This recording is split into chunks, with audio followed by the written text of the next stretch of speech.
Greetings and salutations, everyone. My name is Andrew Kirchhoff, and welcome to my YouTube channel. Today, we're talking about my Week 12 wide receiver starter sits for the 2019 fantasy football season. On today's episode, we're going to be talking about news around the National Football League, who practiced today and who's trending towards playing this coming Sunday, because there are a lot of players injured. So we're going to talk about that, talk about news around the National Football League, then talk about what matchups at the wide receiver position going into Week 12 for the 2019 season.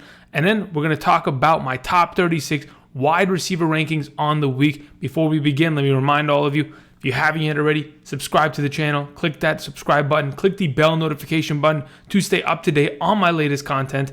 Don't forget, 8:30 a.m. Pacific Standard Time on Sunday mornings, live streams talking about fantasy football, updated rankings, etc. If you guys haven't yet already, click that like button because I really do appreciate it. So if you like today's video, go ahead and do so. Hey everybody, how's it going? All right, so before we begin, let's talk about some news around the NFL.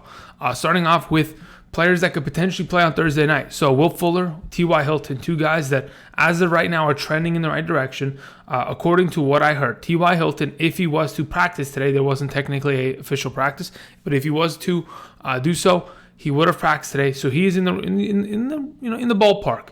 As of right now, I don't have him on today's list, but if he is to play this coming Thursday against that Texans secondary that has been struggling all year long, I would 100% play him in the top 12. I would have him as a top 12 wide receiver, potentially even top 10, depending on how I was feeling. But I do think he'd be an instant upgrade to a wide receiver one if, in fact, he was healthy and ready to play this week. Will Fuller, on the other hand, if he's ready to play, you'll see him a little bit later in the rankings. I think Will Fuller has a higher likelihood of playing this week rather than T.Y. Hilton, just off of what I've been able to see. But we'll talk about Will Fuller in a little bit. Moving on. Players that have missed practice today. Obviously, missing practice on a Wednesday is not significant. It is significant for Thursday night games. But for Sunday games, we typically want to go ahead and see where they stand on Friday. Typically, if you miss practice on Friday, you're probably not going to play unless it's a Monday game and you go ahead and risk it for the biscuit. But as of right now, people that have not practiced today, as of Wednesday, November 20th, 2019, James Conner, Evan Ingram, George Kittle, Emmanuel Sanders, Matt Breida, Juju Smith-Schuster, Deontay Johnson, Deebo Samuel was out with a shoulder injury, Mohamed Sanu, Austin Hooper, Devontae Freeman, and Robert Woods missed the practice due to a personal issue, the same reason that he missed Sunday night's game against the Chicago Bears. Moving on, other players. Jordan Howard was limited today. I'm not sure if he's going to be cleared for full participation in practice as the week progresses, but I'm hoping that's the case because I really want to use Jordan Howard in his week 13 through 16 slate. I really believe week 13, 14, and 15 are his best matchups by far. Miami, New York Giants, and Washington, easy games. So hopefully he's healthy by then. Moving on, Tyler Lockett expected to play according to Pete Carroll, who was talking to the media today. He's expected to play this coming Sunday. And Sterling Shepard had a full participating practice today, yet he is not out of concussion protocol, which is interesting. We'll see where that trends. But as of right now, if Shepard is going to miss the game because he cannot pass concussion protocol, all that jazz, then, again, Darius Slayton, Golden Tate, great contributors. Again, like I mentioned, Evan Ingram missed practice, so a lot of injuries plaguing that team, but a lot of guys that could potentially step up and be good, good fantasy wide receiver or receiving option plays this coming week in the matchup. All right, let's go ahead. Let's talk about some matchups as I did for the Week 12 at the wide receiver position. Let's move on. Let's talk about it, shall we? All right, so straight to business. The Tampa Bay Buccaneers, they give up the most points. They get to play against Julio Jones and Calvin Ridley. Julio hasn't been great at all. He's a 10-point guy. I still have him in my top, four. He's my number 2 wide receiver this week. But again, it's because I know the potential of where he could end up, and he's a guy that you're always going to start no matter what. If you leave him on the bench, go for it. But I wouldn't suggest doing so. Not with a guy like Julio. He's always going to start in my lineup. And Calvin Ridley looks like a great play this week as he continues to trend in the right direction as the number 2 wide receiver of this team. Moving on, the New York Giants, coming off of a bye week, a team that has struggled against opposing offenses, but Mitchell Trubisky, can he take advantage of that? That's the question. Is Mitchell Trubisky even going to play this week with that hip injury? Or is it going to be perhaps Chase Daniels at the quarterback position trying to figure it out in that kind of sense? But as of right now, it's a little bit sketchy, but we'll see where that trends. The New York Jets giving up the third most points to the opposing wide receiver position. They get to take on the Raiders. Tyrell Williams should be good. Hunter Renfrow potentially. Then the Eagles, they get to play against. Who did the Eagles play against? Am I completely tripping? No, they get to play against Tyler Lockett, DK Metcalf, Josh Gordon. That should be fun. Another easy matchup there. The Vikings on a bye week. The Houston Texans, hopefully if T.Y. Hilton is back, can have some value. Otherwise, maybe Pascal can maybe show up this week. Maybe it's Chester Rogers. There's just a bunch of guys there that sometimes catch the ball and sometimes don't. Then we get the Falcons defense, so it should be a shootout between the Falcons and the Tampa Bay Buccaneers. Then we have the Oakland Raiders, the Carolina Panthers, and then the Arizona Cardinals, who are on a bye. These are the easiest matchups at the wide receiver position on average in half PPR thus far this season. Then we look at some of the tougher matchups, right? We have the Cleveland Browns playing against the Miami Dolphins. Devonta Parker is still going to be good. Then we have, the Green Bay Packers. Speaking of the Green Bay Packers, they'll take on Emmanuel Sanders, Deebo Samuel, who are kind of banged up right now. That entire offense is banged up. Still, I think those guys can be good contributors this week. We got the Buffalo Bills taking on Courtland Sutton pretty much is the only receiver there. Courtland should be fine. We saw Davante Parker have a really good game last week against them, and I don't think they can really stop anybody at this point. Their defense is not looking great as of late. Anyway, moving on. Their defense has been better in the past. That's all I'm saying. All right, moving on. The Kansas City Chiefs on a bye week. 49ers taking on Davante Adams. I think Adams will be fine. Then the Chargers on a bye week. The Broncos taking on, a guy like John Brown. Hopefully John Brown, with the target count that he continuously sees, is going to have himself some value there. I think in terms of target share on respective teams, John Brown's like number 2, like just behind like Michael Thomas or DeAndre Hopkins, something like that. Some crazy number that I saw the other day. Then we got the Cowboys, the Bears, and then, Patriots, blah, blah, blah. Anyway, everybody gets the gist of this. We're going to go ahead and move on. Let's talk about rankings because I'm excited about today's rankings moving into Week 12. All right, so it's pretty straightforward. We know a lot of these guys need a start. And then we have a lot of these guys up here that I'm like, you know what? I'm gonna go out on a limb, and I'm going to put a guy like Calvin Ridley at 6. But let's start with number 1. Michael Thomas, the most consistent wide receiver in the NFL. The stat that I saw as of right now is Michael Thomas has more receptions than the entire Eagles offense combined this season. Yeah, if I'm not mistaken, that's the stat. I think it was like 94 receptions to 93. Some crazy number. Maybe it's all receivers, not receiving or receptions. Yeah, it probably is all receivers. But regardless, Michael Thomas having a monster year. He's not really, slowing down anytime soon. Has another good matchup against the Carolina Panthers, who I think he should be able to feast against. He's my number 1. Moving on to number 2, Julio Jones, taking on the Tampa Bay Buccaneers secondary. Really, he's not going to be able to, I don't think Julio, Julio should have a pretty good game. Hopefully he scores. I don't expect him to. Really, Julio's never been a guy that's going to score. He scored for the first 3 weeks of the season. Sure, that's perfectly fine. But he's never been a touchdown guy. When they get down to the red zone, they'll find other options. They'll find a way not to score and kick a field goal with Kupp as of late. But as of right now, I'm thinking Julio Jones, pretty good option at home in a very good matchup playing against Tampa Bay. Moving on. DeAndre Hopkins, my number 3. Thursday night, short week, should be a shootout between these two teams. The defenses will be tired, and they will be giving up a lot of points. It's really tough to go from getting your ass whooped on Sunday to then having to come on Thursday night game and turn it around and try to at least produce a good amount of offense. And I think some of these teams are going to get lazy. One of these teams are going to make a mistake here and there, but I think the two offense typically, they get after it. They get after each other and they score a lot of points. So hopefully that's the case. Hopefully we can see a good productive game from DeAndre Hopkins as my number 3. Moving on to number 4, Davante Adams. Here's the thing about Davante Adams. We haven't seen him play in a week now. Last time he played was pretty good. And hopefully he can continue to build upon that. 100 yards, something like that. As of right now, obviously it's not a fun matchup. You have to take on Richard Sherman. It'll probably be double coverage because they're not going to really respect any of the other receivers on this offense. But I do feel like Davante Adams is a good enough wide receiver, one, to take on this coverage and still be a productive part and continue to put forth a pretty good performance. I gotta mute my phone because somebody's calling me. Anyway, Davante Adams, number 4. I think he'll be fine. Last time, I think, was it last season that they played against the 49ers on a Thursday night, or was it Sunday night? Was it maybe Monday night? It was an insane game. Davante Adams feasted this against the defense, and I think we could see something similar to that this coming week on Sunday Night Football. Moving on. Let's talk about number 5, Mike Evans.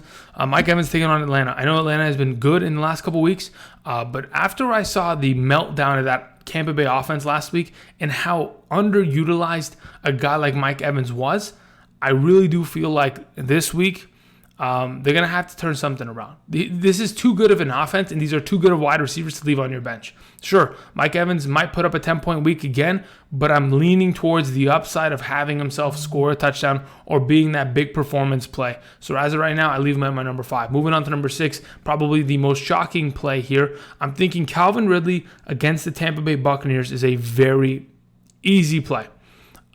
Here's the thing. Everyone, like literally everyone, has imposed their will against this defense. And I don't think anybody's really slowing down. Just looking at what Tampa Bay has given up to opposing wide receivers. I mean, last week, Michael Thomas, over 100 yards, a touchdown. Even Ted Ginn scored a touchdown. The week before that, Andy Isabella went for over 70 yards. So did Larry Fitzgerald. While Christian Kirk went for 138 and 3 touchdowns. The week before that, we had Tyler Lockett go for 152 and 2 touchdowns, while DK Metcalf went for 123 and 1 touchdown.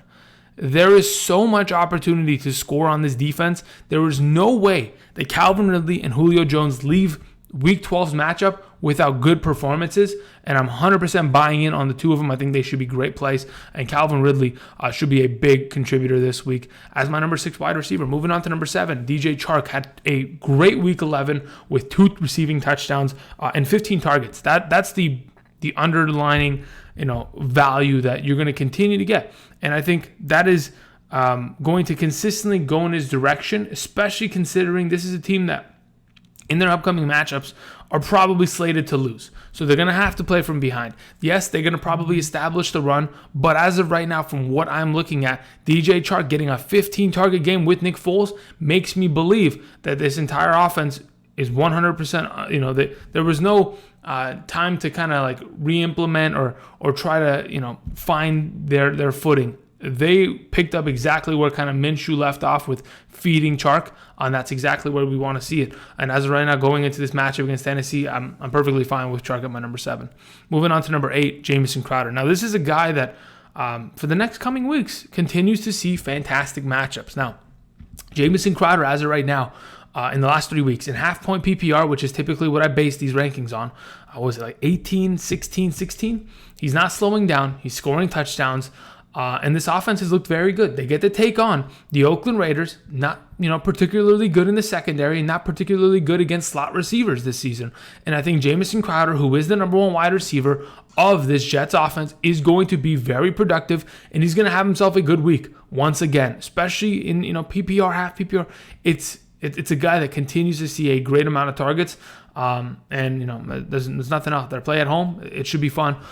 Jamison Crowder, I mean, you keep producing, you're going to stay on this top 12 list because that's where you've been in the last 3 weeks. Top, 12 conversation every time. All right, moving on. Number 9, Jarvis Landry. Speaking of a guy that scored a touchdown each of the last 3 weeks, Jarvis Landry gets to go back to Miami to have a revenge game. I know the head coach that was there at the time, Adam Gase, who traded him away, is no longer there, but we still got, some of this front office GM BS over there. We could see Jarvis Landry go back to Miami and post, he's not going back to Miami, but play against Miami and post some pretty big numbers.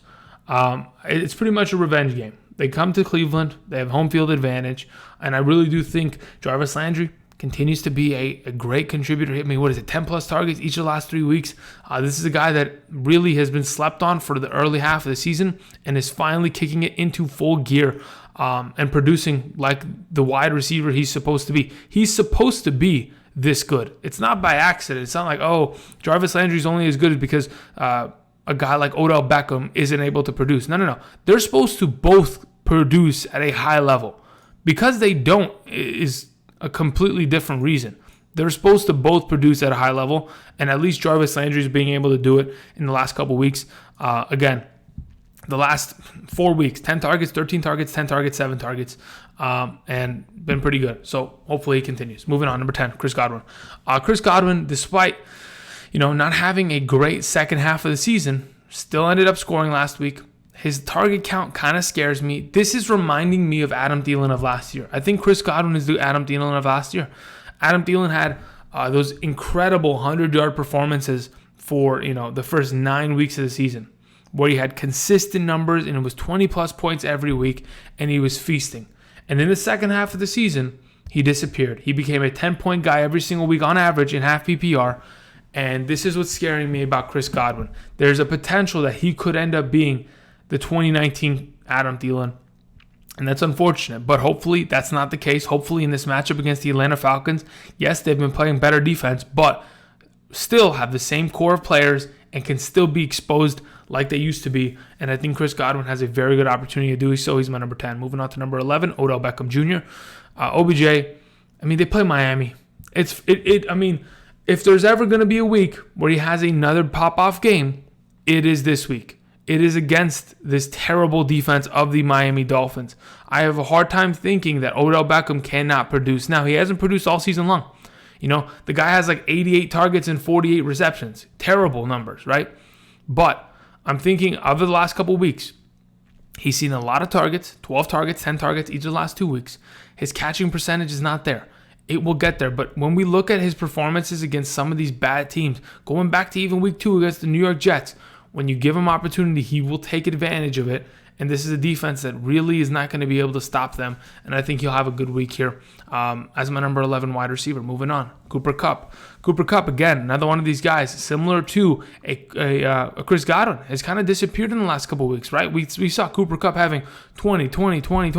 And now, all of a sudden, in the last back half of the season, since week 6, has really slowed down because of how bad Jared Goff has been. If we go look at what Jared Goff has done, let's go and look at this, shall we? All right, here we go, Jared Goff. So, in the last couple weeks, just this past week, Jared Goff only completed 11 passes. That's terrible. We go a couple weeks back, 13 passes only completed against San Francisco, 17 passes against Cincinnati, 22 against Pittsburgh, 22 against Atlanta. That's not great. That is not great at all. Since, what is this? Since week 6, he's only thrown 4 passing touchdowns.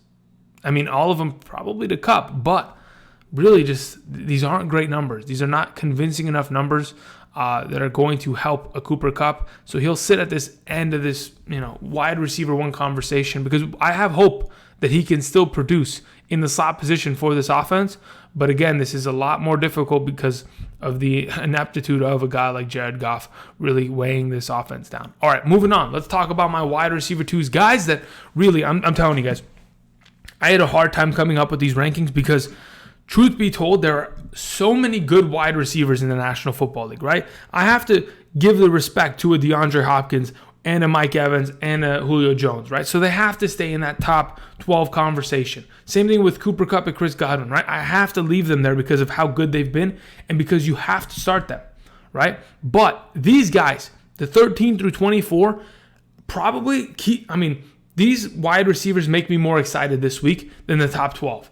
Right? Starting off with number 13, a guy like Michael Gallup has been so good for this offense. Even when a guy, Amari Cooper did nothing last week, and that's perfectly fine. But what we've seen Michael Gallup continuously do in the last 3 weeks since the bye week, score 2 touchdowns in a row, and in this past week, 13 targets, 9 receptions for 143 receiving yards. That is improvement from last year by, tenfold.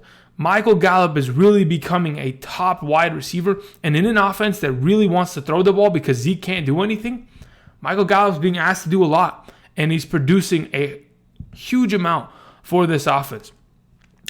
When Dak Prescott's going to throw the ball for 400 yards each of the last 2 weeks, of course, it's either going to be Cooper, it's going to be Michael Gallup, Randall Cobb. But, Gallup's been incredible, and the way I see it this coming week against the New England Patriots, in Foxborough, it's going to be difficult. And I think Amari Cooper, who's dealing with a knee injury, is going to struggle against a guy like Stephon Gilmore. What is that going to lead to? Michael Gallup having to step up, have another big game. That's what I expect. He's my number 13. Moving on to number 14, DJ Moore. DJ Moore, in the last, again, similar to Michael Gallup, in the last 3 weeks, incredible. 10 targets, 11 targets, 15 targets. His receiving totals, 101, 120, 95. That's been fantastic. His receptions are there. He's catching a bunch of passes, not able to find the end zone. Only caught the ball once for a touchdown this year, which is extremely underwhelming, especially for a receiver that, is honestly a wide receiver too at this point. But again, we're going to have to get there. We're going to hopefully find him a touchdown in the coming future. But as of right now, this is a guy that in a half PPR, full PPR scoring format continues to see a lot of targets, a lot of yards, and in this matchup against the New Orleans Saints should be fine. In my opinion, he's my number 14. Moving on to 15, John Brown. Now, I know John Brown popped off for a 30-point performance last week, but again, John Brown does not have those every week and is not going to have that against a defense like the Denver Broncos. Again, the Denver Broncos had the Minnesota Vikings offense in a chokehold and pretty much slept them for the first, 2 quarters of the game. They definitely let go of their vice grip, and the Vikings they fought back. Kirk Cousins was able to get the offense going over the top. Stephon Diggs play made pretty big plays with Kyle Rudolph as well. Overall, the offense produced in the second half. But when I'm thinking about an offense like the Buffalo Bills, who is going to have trouble running the ball and is going to have to lean upon a guy like Josh Allen to carry their team. Yes, he's been playing good. 2 touchdowns, 0 interceptions each of the last 6 weeks. He's been consistent. John Brown's target counts have been consistent. But when I think about, is he capable of over 100 yards and 2 touchdowns again? No. He can get himself a 80-yard touchdown game, and that would be fantastic. That's why he sits at this 15 spot, and that's what I'm hoping for. Again, Chris Harris Jr. is a good corner. Gave up a couple big plays against Stephon Diggs. Hopefully he'll do the same thing this week to John Brown. Moving on, my number 16, Tyler Lockett. Tyler Lockett playing against Philadelphia. Philadelphia's defense looked good. There was a record broken. Tom Brady had never had, I think, 14 incompletions in a first half in his career, and he had that against the Philadelphia Eagles this past week. There's been 2 games this season specifically that he has struggled heavily. The Philadelphia game just this past week and the Buffalo Bills game earlier in the season, in which he was, horrendous. He did not look good. They barely won that game because Josh Allen threw 3 interceptions. But I think going into this matchup, Philadelphia's defense, they've looked good, right? They looked better, at least last week, than any of the other weeks. But I think Russell Wilson, he's coming to town, and he's bringing a vengeance. He's really just going to, light up the league, as he has. Coming off of a bye week, should be healthy. I think if, in fact, Chris Carson does struggle at any time, Lockett, Metcalf should both be great. Lockett's my number 16 on the week. Moving on to 17, Allen Robinson. Okay, now, I was kind of, mentioning this earlier. If, in fact, Mitchell Trubisky is your quarterback and he's starting this week against the Giants, it's not great, right? Relying upon a lesser quarterback for your wide receiver 2 or wide receiver 1 is unfortunate, right? You don't want to have to do that. That reduces the value of a wide receiver. But the matchup against the New York Giants is far too favorable for a guy like Allen Robinson. And even if Chase Daniel plays, we saw Chase Daniel throw 2 touchdowns to Allen Robinson in London against the Raiders. So we've seen some rapport between the two. Hopefully, no matter who plays quarterback, Allen Robinson can have a great game. He's my number 17 on the week. Moving on to number 18. Speaking of the Raiders, Tyrell Williams gets to play against the Jets. Jets defense has not been good. Sure, Terry McLaurin couldn't do anything, but that's mainly because of the fact that, Dwayne Haskins isn't a great quarterback. And he's going to eventually have to progress. But this coming week, Derek Carr, Tyrell Williams, this offense should be, firing on all cylinders, trying to pick up another win and trying to be, catch up to the Kansas City Chiefs. They play them soon. They're trying to win their division. They could potentially do that with a win here, and I expect Tyrell Williams to be a big part of trying to help them win this week. He's my number 18. Moving on to number 19, Courtland Sutton, a guy that has been, honestly, a huge surprise player this year.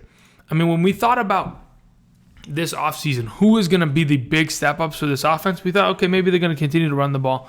Maybe we'll see a little bit of Courtland Sutton flashes. But from what we saw last year to what he's produced this year, the improvement is unbelievable. Just this past week, they got Courtland Sutton so involved in the game. Courtland Sutton, this is a guy that hasn't seen less than 6 targets in a singular game this season, has continued to produce on a weekly basis. Just this past week, 100 receiving yards, got himself working in the running game. If I'm not mistaken, Courtland Sutton he also passed the ball. 38 passing yards, had 17 rushing yards. The dude was everywhere, making plays on all, offense. I mean, they just moved around the entire formation. He made plays. He's going to continue to make plays for this offense. And this week, sure, Tre'Davious White, that scares me at times, but Devonta Parker was able to take care of a guy like Tre'Davious White and still make a good performance out of it. So as long as Brandon Allen continues to force feed a guy like Courtland Sutton, which I expect to see, should be a good play. Hopefully he can find himself a touchdown this week. Moving on, number 20, Julian Edelman. Julian Edelman scored with a passing touchdown. You know what's funny? I didn't even make that back-to-back on purpose. Courtland Sutton threw a pretty nice pass this past week, and we have a former quarterback, Julian Edelman, again for the 5th week in a row with 10-plus targets. Ended up with, yes, only 5 receptions for 53, but threw a touchdown to Philip Dorsett late in the game and pretty much saved his fantasy value. And he's going to continue to play well. Playing against Dallas this week should be easy. If he's going to continue to see easier matchups against these linebackers that sometimes at points can't cover, or perhaps they get battered on the ground, it'll set up some play action for Julian Edelman to open up this defense and make some plays here. He's my number 20 on the week. Should be great. Again, this is a guy that potentially could be the number 13, or probably even finish as a top 12. But he needs that touchdown. He needs that touchdown certainly. All right, moving on. Number 21, Amari Cooper. Amari Cooper, like I mentioned earlier, against New England, is dealing with a knee injury. He has plantar fasciitis. He's dealing with a bunch of stuff, and he's still trying to push through it. And last week, it was apparent that, he was hurting and definitely wasn't able to put forth the best effort and or put forth a great performance. But as of right now, the way I see it, Amari Cooper is only a play if you are in desperate need of him to play. Against Stephon Gilmore, it's not fun. It's not a fun matchup, especially if they're going to double cover you with McCourty. They're going to shadow double team you the entire game. That's going to be an unfortunate situation. But again, Amari Cooper, still one of the top elite wide receivers in the NFL right now, and should be treated as so, and could potentially come out, have himself a good week here. Sometimes when he has those injuries, like against the New York Jets, right? He had an injury, bugged, came back out against the Philadelphia Eagles the following week, had 106 yards. But when we look at, this isn't the Eagles secondary. This is the New England secondary, one of the best in the NFL. The best as of right now in terms of giving up points to opposing wide receivers. In terms of what they've given up to opposing wide receivers in the last couple of weeks, the best receiver in the last couple of weeks, Jarvis Landry, 65 yards on 5 catches. Golden Tate on that Thursday night game where it was pretty much a busted coverage and he took it to the house. Really not too much. I mean, the receiving counts in the last couple games for receivers, 42, 26, 65, 52, 48, 40, and 29. Again, it's not great, and I think it's going to be a little bit of a struggle for a guy like Cooper. All right, moving on. 22, Devonta Parker. I've been talking about Parker all day, and it is not by accident. This is a guy that hopefully you have picked up if he was available in your league, and he's still only 66% owned, 8% increase in the last day because waivers ran. Beautiful. I'm glad to see that. In the last couple weeks, he's been incredible. Scored what? How many? 4 touchdowns in the last, what is that? 8 weeks? That's not bad. And then we have ourselves pretty good target counts. 10, 8, 6, 10, 10. Great numbers. Great schedule going forward. Cleveland, Philadelphia, the Jets, the Giants, Cincinnati. Should be great. Him and Fitzpatrick should be a great combo. And this week, shouldn't be anything less than that. So I expect him to be good. He's my number 22. Moving on to 23, Deebo Samuel. I think the injury that still plagues Emmanuel Sanders, perhaps Kittle misses again, perhaps Breida misses again, Deebo Samuel continues to gain value. This is another guy that, again, isn't owned in many leagues, but hopefully has been picked up by now, and hopefully he's going to be healthy. I know he's out with a shoulder injury today at practice, but we're going into another week in which Deebo Samuel was the number 1 wide receiver of this team. I mean, in the last couple of weeks, we've seen Deebo 12.3 fantasy points, 6 fantasy points where he dropped a touchdown, 15 fantasy points, 17.4 fantasy points, 2 back-to-back games with 10-plus targets, 8 receptions, and over 100 receiving yards. It's very promising, and I think against the team defense like the Green Bay Packers, should be relied upon to have another good week. Moving on, 24, Kenny Golladay. Almost said Kenny Stills. Kenny Golladay. Playing against the Redskins should be easy. Jeff Driscoll, whether it's Golladay or Marvin, I really wanted to put Golladay and Marvin Jones both in the top 24. I really did. But I had a hard time doing that because I know, yes, they could potentially both score touchdowns because Jeff Driscoll's been good. I mean, he got after those Cowboys last week. He can be good. But if, in fact, one of them don't score a touchdown and they only get yards, not as valuable. Like having 80 receiving yards and, 7 receptions, that's great. especially in a half PPR, I'll take that. But I'm thinking Kenny Golladay, this is his week. It's one or the other. Kenny Golladay scored 2 weeks ago. Marvin Jones had 2 this past week. I think it's Galladay's week. He's my number 24 on the week. Again, the top cornerback of the Washington Redskins hasn't been good. Hasn't really been able to stop anybody. And I think a guy like Kenny Golladay should be good. I mean, looking at what Washington's given up in the last couple of weeks to opposing wide receivers, right? This past week, Jamison Crowder lit it up. It was perfectly fine. But we saw the birth of somehow Robbie Anderson putting up some sort of numbers because I don't know why. But I'm just looking at like Stephon Diggs, 7 for 143. That's big. Man, they give up a lot to slot receivers. Maybe it's Amendola's week. Amendola had a huge week. Who else? Cole Beasley had a touchdown. Jamison Crowder had a touchdown. Let me go back earlier in the season. Taylor Gabriel had a pretty big game there, but he kind of plays on the outside. Okay, anyway, regardless, we're moving on. Let's talk about my wide receiver threes on the week. I don't want to hold you guys here for too long. I was just getting off on a tangent. Number 25, like I was mentioning, Marvin Jones. I think both of them will be great. I think they're going to blow out the Redskins. The defense is not good. The offense is not polished enough at this point. So Marvin Jones should be a good contributor. Had 2 receiving touchdowns last week. Crazy enough, Marvin Jones is a top 12 wide receiver in half PPR right now. Him and Golladay are both top 12 wide receivers. Why? Because, let's be honest. In the last 3 weeks, Marvin Jones, obviously, the last 2 weeks without, Matthew Stafford has been tough, but it doesn't really look too tough for him. He's catching passes, catching touchdowns. Has scored 10.2 and 17.9 in the last 2 weeks. Should be another good contributor. Probably should be higher in my rankings. May adjust it later. Okay, rankings are subject to change. Moving on. DK Metcalf, my number 26, playing against the Eagles defense. Should be fine. I expect him to be good. Even if Tyler Lockett misses the game, we'll have Gordon on one side of the field and Metcalf on the other. Metcalf probably being the number 1 at that case. But as of right now, I expect Metcalf to be good. Again, this is a guy that I considered putting in the top 24. Had a hard time not doing it. But again, another great wide receiver play on the week. Moving on to number 27, Golden Tate, a guy that is going to continue to produce. And since coming off of his suspension, that 4-week suspension at the beginning of the game because of those, the BS rules that the NFL wants to work with. It's crazy. Le'Veon Bell's been drug tested 5 times in the last 12 weeks, and it's disturbing. I don't understand what they're doing sometimes. They go after the wrong players, I think. But regardless, we're talking about Golden Tate. We're talking about a guy that, where is Golden Tate's stats? I'm trying to find his target counts because they've just been incredible. Yeah, in the last couple weeks, since coming back, he's been on fire. 6, 9, 11, 10, 6, 8. In the last week that he played, 8 targets, 4 receptions for 95 and 2. That's insane. And against Chicago, his defense couldn't, end up being the lone receiver that makes any plays. Hopefully Saquon's running the ball, but as of right now, Golden Tate as my number 27, as a security blanket for Daniel Jones should be fine. Moving on, 28, Emmanuel Sanders. If Sanders is playing, I don't mind it. I think this will be a back-and-forth shootout. I think Jimmy G has to carry the team, and I think Emmanuel Sanders has to step up for this team to continue to produce offensively. So I'm hoping there is a possibility that Emmanuel Sanders comes in, steps up, is healthy, ready to play, and can be a pretty good wide receiver 3 option this week, potentially. Moving on, 29, Randall Cobb. Again, like I was mentioning, Amari Cooper dealing with some problems, going to be probably double covered. Michael Gallup, Randall Cobb, both guys that have had huge 100-yard weeks in the last couple weeks. Should be pretty big plays. I think Randall Cobb is a wide receiver 3 option. Not bad at all. Moving on, Will Fuller. I talked about him a little bit earlier. Could potentially play Thursday. If he doesn't, then so be it. He's out of the lineup. And I don't want to play Kenny Stills.